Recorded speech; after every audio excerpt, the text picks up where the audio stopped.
जय हिंद, नमस्कार दोस्तों। आज है 6 दिसंबर 2022। आज से हम एक नया टॉपिक लेकर आए हैं जिसे बोलते हैं साइंस। साइंस विज्ञान है और विज्ञान ही साइंस है। तो साइंस शब्द की उत्पत्ति कहाँ से हुई है और फिजिक्स साइंस में हम एक साइंस को कितने भागों में बांटा गया है, जिसके बाद में जो भौतिक विज्ञान है, फिजिक्स है, उसके बारे में कुछ अध्ययन करेंगे। और द्रव्य और ऊर्जा क्या है, द्रव्य और ऊर्जा क्या है, क्योंकि द्रव्य और ऊर्जा से मिलकर हमारी प्रकृति बनी हुई है। इसके बाद में हम जानेंगे भौतिकी के जो चिर सम्मत भौतिकी है, जो 1900 ईस्वी से पूर्व का है।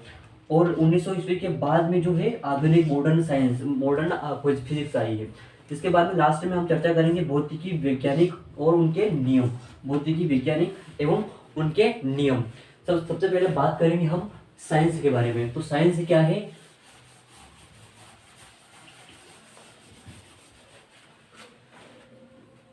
विज्ञान। विज्ञान शब्द जब आता है तो प्रकृति उससे जुड़ी हुई है। और जो साइंस है, साइंस नाम आज हम लेते हैं। तो साइंस क्या है भाई? तो साइंस का सबसे पहले नाम रखा गया था। नाम नहीं रखने से पहले उसके बारे में खोजा गया होगा, कोई वैज्ञानिक आया होगा, कोई पागल आया होगा, तब उसने कुछ खोजा होगा, उसके बारे में कोई किताब विताब लिखी होगी। धीरे धीरे धीरे इसमें डेवलप हुआ।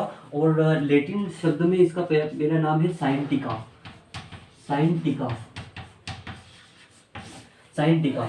साइंटिका का जो हम हिंदी में अनुवाद देखें, साइंटिका का अर्थ होता है जानना। कुछ चीज होती है, उसकी प्रकृति में जो जो चीजें घटित हो रही है उसको जानना, जानने की इच्छा होना। और जानने की इच्छा किसमें होती है? मनुष्य में, मनुष्य के ब्रेन में।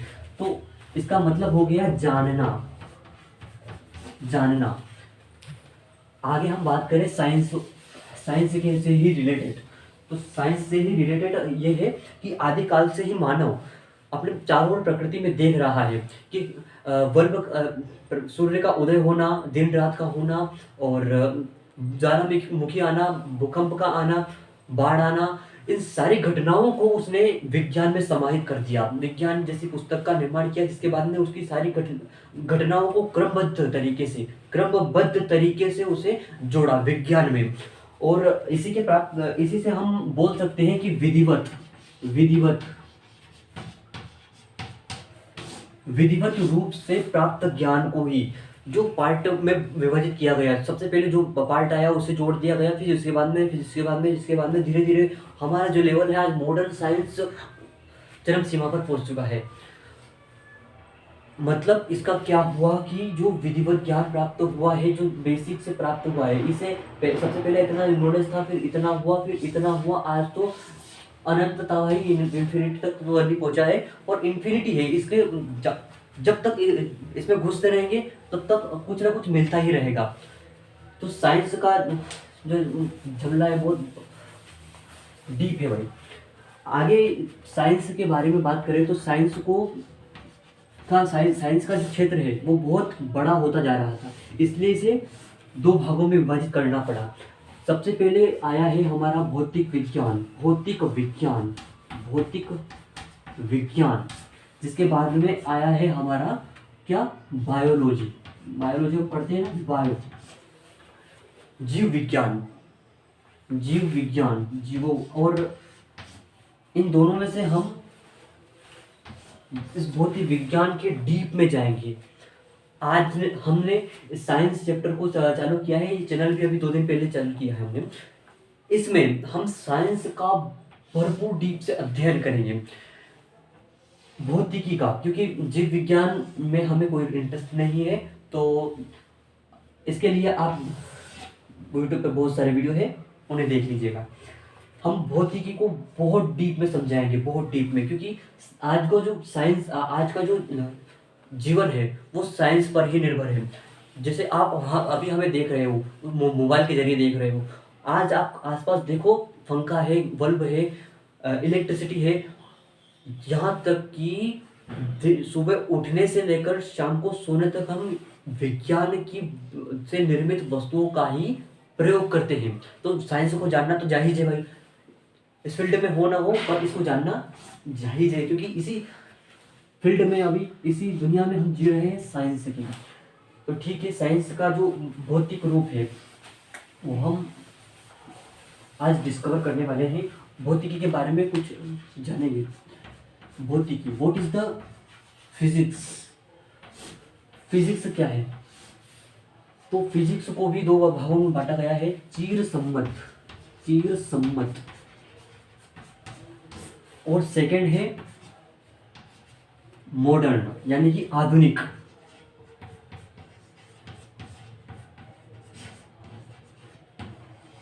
आधुनिक, चिर सम्मत और आधुनिक। चिर सम्मत यानी कि इसका क्लासिकल, आधुनिक मतलब कि मॉडर्न, समझ गए हो क्या। तो चिर सम्मत 19 ईस्वी से पहले को चिर सम्मत माना गया है। इसकी जो नींव है 19 ईस्वी से पहले रखी गई थी। जो जो डिस्कवर 19 ईस्वी से पहले कर लिए थे वैज्ञानिकों ने, उसे आज के जमाने में यानी कि मॉडर्न साइंस में अप्लाई किए जा रहे हैं। यानी कि चिर सम्मत साइंस नहीं होता तो आज का मॉडर्न मोबाइल नहीं होता, मुझे आप नहीं देख रहे होते। तो सबसे बेसिक चीज क्या है साइंस की, भौतिक विज्ञान, विज्ञान की जानना, कुछ क्रियोसिटी होना, प्रकृति से निकालना। तो आगे हम भौतिकी को जानेंगे। तो चिर सम्मत भौतिकी को, आधुनिक भौतिकी में बहुत सारी चीजें हैं, उसे बाद में डिस्कवर करेंगे। पहले चिर सम्मत भौतिकी, जो पिछले वैज्ञानिकों ने जो सोचा समझा था, उन्होंने क्या किस चीज को देखा होगा सबसे पहले, जो उन्होंने जानने की इच्छा पैदा हुई। प्रकृति में बहुत सारी चीजें, वैसे आज भी हम बोलना ना मेरे मतलब इन्फिनिटी है, कुछ भी डिस्कवर कर लो, बस पागलपन चाहिए इसके लिए। तो चिर सम्मत भौतिकी के बारे में हम चर्चा करेंगे। तो चिर सम्मत भौतिकी, हाँ, तो इसका भी जो नाम है भाई, सबसे पहले फ्यूजिस था, फ्यूजिस, फ्यूजिस, फ्यूजिस का मतलब क्या होता है, इसका मतलब क्या होता है, इसका ग्रीक शब्द है ये, आपको पता नहीं होगा तो मैं बता दूं कि ग्रीक शब्द है। ग्रीक शब्द से इसका जो पहले उठाया गया था इसे। और फ्यूजिस का मतलब क्या होता है भाई, हम तो हिंदी वर्ड में पढ़े हुए हैं। तो इसका मतलब होता है फिजिक्स, भौतिक, यानी कि कुछ जानना, जानना प्रकृति, प्रकृति को जानना, प्रकृति को जानना, यानी कि इसका मतलब हुआ प्रकृति, इसका मतलब हुआ प्रकृति। और जब हम इसमें विज्ञान जोड़ देंगे, जब हम इसमें विज्ञान जोड़ देंगे, तो प्रकृति को जानना, जानना, प्रकृति को जानना, प्रकृति को जानना ही विज्ञान, भौतिक विज्ञान है। तो भौतिक विज्ञान में आगे हम बढ़ेंगे। तो इसके बाद में क्या आता है भाई, द्रव्य और ऊर्जा, द्रव्य प्लस ऊर्जा, इन दोनों के संयोग से पूरी प्रकृति का निर्माण हुआ है। आसपास जितनी भी चीजें देख रहे हैं हम, वो प्रकृति है। और प्रकृति किन किन दो चीजों से मिलकर बनी हुई है, द्रव्य और ऊर्जा, द्रव्य और ऊर्जा। द्रव्य का मतलब पता नहीं है आपको, बहुत सारे होते हैं द्रव्य, यानी पैसा भी होता है द्रव्य, मतलब द्रव, वो द्रव होता है, उसमें बहुत कंफ्यूजन होता है, वो लिक्विड फॉर्म होता है। द्रव्य यानी पदार्थ, द्रव्य यानी कि पदार्थ। पदार्थ की कितनी अवस्थाएं होती है, बचपन से पढ़ते आए हैं हम। पदार्थ की कितनी अवस्थाएं होती है, 3 अवस्थाएं होती है। सबसे पहले ठोस, द्रव, गैस। जो मॉडर्न साइंस हम आज आ चुके हैं, इसमें प्लाज्मा नाम का एक और जोड़ दिया गया है। तो द्रव, ठोस, द्रव, गैस से मिलकर बना है हमारा पदार्थ। पदार्थ क्या है भाई, ठोस, द्रव और गैस के मिश्रण को ही पदार्थ कहा जाता है। और पदार्थ के अलावा जब ऊर्जा उसमें विकसित हो जाती है, पदार्थ क्या है भाई, पानी है, लिमका है, जूस है, नींबू का रस है, और पत्थर है, हवायु है, इन सभी को हम आसपास यही तो देखते हैं। इसके अलावा क्या है, प्लाज्मा है। प्लाज्मा बाद में हम मॉडर्न साइंस में जाएंगे तब उसकी चर्चा करेंगे। इसके अलावा कुछ क्या है, तो वो है ऊर्जा। इसके अलावा जो है वो ऊर्जा है। और ऊर्जा हमें पता है सूर्य से जो हमें ऊर्जा मिलती है, यानी कि ऊर्जा के बिना कुछ नहीं है। ब्रह्मांड सारा, जो ब्रह्मांड में हम घूमेंगे, पृथ्वी से बाहर जाओ, अभी अपने घर से बाहर आओ, फिर इंदौर आओ, फिर पृथ्वी से बाहर जाओ। पृथ्वी से जब हम ब्रह्मांड में घुसेंगे, तो ब्रह्मांड में ऊर्जा, एनर्जी के अलावा कुछ नहीं मिलेगा। ठोस, द्रव, गैस, ऊर्जा। इनके अलावा कुछ नहीं मिलेगा। वही लिविंग जो जीवन है प्रकृति पर, यही धरती पर मौजूद है प्रकृति जिसे हम कहते हैं, और प्रकृति का अध्ययन ही बुद्ध विज्ञान है। द्रव्य और ऊर्जा, इसके बारे में और डिस्कवर करें, क्योंकि आपने सुना होगा कभी एक वैज्ञानिक का नाम जो बेशुमार है, वो है अल्बर्ट आइंस्टीन। मात्रा गलत होगा तो देखना। अल्बर्ट आइंस्टीन, इन्होंने इतनी छोटी इक्वेशन में इतना बड़ा काम किया है भाई, इनका नाम हो गया है इस इक्वेशन से E=mc²। बचपन से सुना है पर इसके बारे में कुछ जानकारी ज़्यादा नहीं है, तो आज हम लेकर आए हैं E=mc² को समझाने के लिए आए हैं। तो E=mc², जो यहाँ पर E दिख रहा है आपको, वो एनर्जी है, यानी कि वो गया भाई ऊर्जा है, ऊर्जा है। M क्या है यहाँ पे? M द्रव्यमान है, M द्रव्यमान है, द्रव्यमान। और अब द्रव्यमान किसे कहते हैं ये भी नहीं पता है सर हमको। तो द्रव्यमान वो है जिसका कोई वजन होता है और जिसे गुरुत्वाकर्षण को जो गुरुत्वाकर्षण बल है, जिस गुरुत्वाकर्षण से जिस प्रकार वो अटैच में है, यानी कि पत्थर वो हमने ऊपर फेंका और जिस गुरुत्वाकर्षण शक्ति से वो नीचे आया, जिसमें जो उसमें वजन है और गुरुत्वाकर्षण की सम्मुख जो वो नीचे आया, उन दोनों के मिश्रण को ही द्रव्यमान कहते हैं। इसका मतलब ज़्यादा मत, गुरुत्वाकर्षण को छोड़ दो, वजन है और गुरुत्वाकर्षण की शक्ति से प्रभावित होने वाले से भी प्रभावित होता है, वो डीप में हो जाएगा। वजन आप समझ सकते हो वजन से। अब सी क्या है भाई? सी बचपन से पढ़ते आए हैं पर आज तक समझ में नहीं आया भाई सी क्या है। प्रकाश, निर्वात में प्रकाश की चाल, निर्वात में प्रकाश की चाल, ये होता क्या है निर्वात? ये निर्वात ये है जब हम पृथ्वी से बाहर जाएंगे, जब हमें कुछ नहीं दिखेगा, जब हमें आसपास पेड़ पौधे को प्रकृति का नज़ारा नहीं दिखेगा, तब हमें कुछ भी नहीं दिखेगा, प्रकाश भी नहीं दिखेगा, उसे बोलते हैं निर्वात, यानी कि कुछ नहीं। तो निर्वात में जब प्रकाश की चाल होती है, यानी कि ये सूर्य है भाई, यहाँ कुछ भी नहीं है, प्रकाश की चाल है, यहाँ प्रकाश और प्रकाश की किस गति से बढ़ रहा है, प्रकाश की किस गति से बढ़ रहा है? बहुत स्पीड से, यानी कि लाइट की जो स्पीड है वो सबसे ज़्यादा है। अभी ब्रह्मांड में लाइट की स्पीड किसी ने क्रॉस नहीं की है। आगे बढ़ते हैं हम। ये तो पता चल गया ना आपको कि E=mc² क्या है?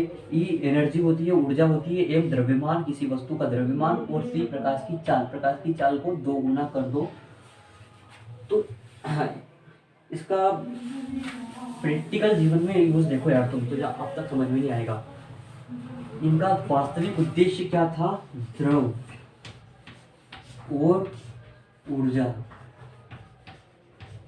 द्रव्य और ऊर्जा। E=mc²। इस इक्वेशन के जरिए ये बताया गया आइंस्टाइन द्वारा कि जब द्रव्य होता है तो उसे ऊर्जा में परिवर्तित किया जा सकता है, और जो ऊर्जा है उसे द्रव्य में परिवर्तित किया जा सकता है।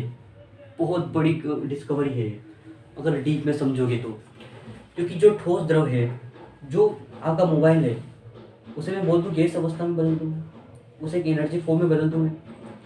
आपको जो पानी दिख रहा है वो भाप में बदल जाता है, जिसके बाद में वो लाइट फॉर्म में, ऊर्जा एनर्जी के रूप में, यानी पानी पर पीते हैं और वो किस रूप में बाहर आता है? एनर्जी के रूप में।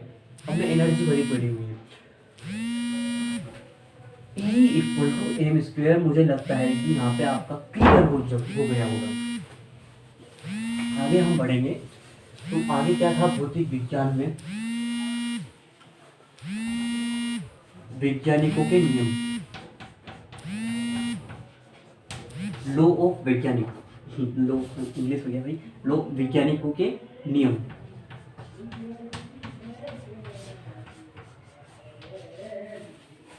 जब हम विज्ञान के नियम पढ़ेंगे, वैज्ञानिकों के नियम पढ़ेंगे, वैज्ञानिकों के नियम,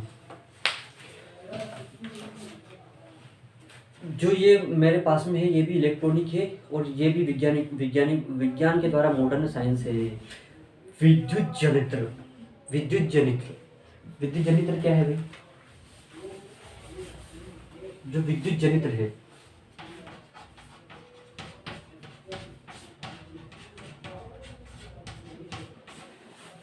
फेराडे के विद्युत चुंबकीय प्रेक्षण के नियम। फेराडे कौन है? वैज्ञानिक का नाम क्या है? फेराडे। विज्ञान का नाम। और विद्युत चुंबकीय प्रेरण के नियम। विद्युत यानी कि विद्युत, लाइट, विद्युत चुंबकीय प्रेरण के नियम।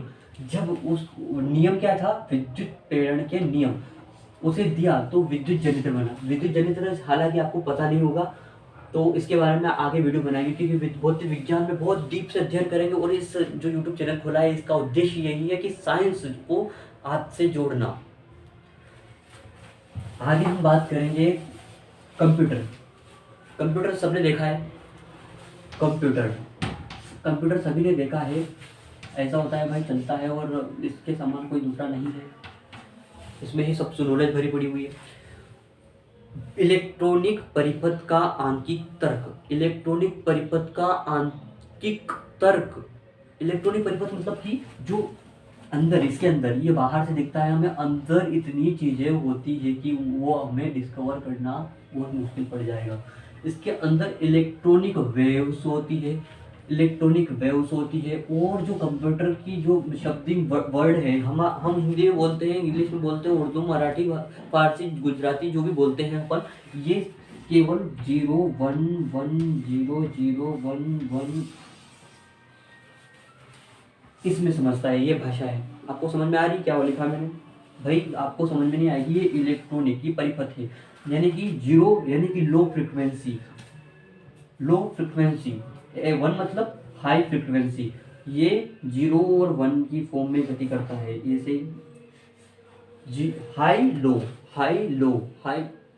इस प्रकार की गति में जो ये गति करता है। हालांकि कंप्यूटर में भी हम एक वीडियो बना देंगे सेपरेट, बहुत बड़ा हो जाएगा वीडियो। आगे पढ़ते हैं हम आनुवांशिक प्रौद्योगिकी। आनुवांशिकता के में डीएनए की भूमिका। जब हम जीव विज्ञान पढ़ते हैं तो जीव विज्ञान में वाले सब समझ चुके होंगे। आनुवांशिक में डीएनए, आनुवांशिकता में, तो आनुवांशिकता बहुत टाइम हो गया, तो ऐसे ही पढ़ लेते हैं। वायुयान हमें हेलीकॉप्टर दिखते हैं, सारे जो विमान है। वायुयान तरंग गति की बर्नौली का प्रमेय। जो वैज्ञानिक था उन्होंने एक लॉ दिया वायुयान को, एक तरल गति की बर्नौली का प्रमेय। मैं भी नहीं जान पा रहा हूँ भाई ये क्या लिखा है। ठीक है, आगे हम डिस्कवर करेंगे इसके बारे में। कण त्वरण क्या है? दूर संचार क्या है? विद्युत चुंबकीय तरंगों का जब संचरण हुआ। ये नियम है भाई सब जो पढ़ रहा हूँ मैं, ये नियम है, ये मैंने पहले लिख रखे थे। इसको भी डिस्कवर हम करेंगे। रॉकेट नोजन का सिद्धांत है। जो रॉकेट चलता है न्यूटन के नियम से चलते हैं। न्यूटन की जो फर्स्ट सेकंड और थर्ड नियम है उनके हिसाब से चलते हैं। और न्यूटन के जो सारे नियम हैं वो पढ़ेंगे। आइंस्टीन के बारे में पढ़ेंगे, फेराडे के बारे में, जे थॉमसन के बारे में, और डॉक्टर होमी जाकिर बाबा के बारे में, उनके जो आइंस्टीन के बारे में, न्यूटन के बारे में, और जो हमारे महान वैज्ञानिक रामानुजन है उनके बारे में। और जो महान वैज्ञानिक हुए, जो भी वैज्ञानिक हुए, उनकी जो डिस्कवरी है और जो डिस्कवरी किस उद्देश्य से की उन्होंने, और जो हम आज मॉडर्न ज़माने में जो सुविधा प्राप्त कर रहे हैं, इस मोबाइल से लेकर टोटल टेक्नोलॉजी फिजिक्स में है, और फिजिक्स हम पढ़ाने वाले हैं, साइंस। तो अब बहुत टाइम हो चुका है, तो हमारे चैनल में अंत तक बने रहने के लिए, हमारे वीडियो में अंत तक बने रहने के लिए हृदय की गहराइयों से प्रेम पूर्वक बहुत बहुत धन्यवाद।